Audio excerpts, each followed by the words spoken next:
Yes, you may. Thank you, miss. Yes. If you are using this, so it should be, you should add S behind of it. You're welcome. Good job.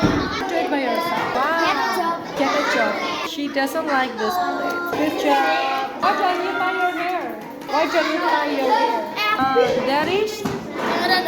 There is no word tie here. There's only plate, sweater, purse, bowl, rag, and box. There is no tie here. You should make the sentence by using these words, right? There is no burger here. He writes burger here. There's no toy. Do you want to fix it first? Did you use pencils or pen here? Okay, so you can easily erase it, right? It's only plate. We should use. Please fix it first. Use this word. He has. Not we're using this, that, those, or these. She has those sweaters. Miss, ada di sebelah miss. Itu jatuh. Itu jatuh.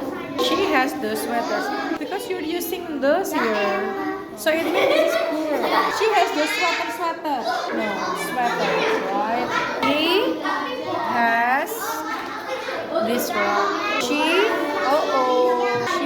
doesn't like this girl. He has a box. That's not. Oh, pilih sebenarnya bisa pilih this atau there. Practice more. There is a box. Practice more. This is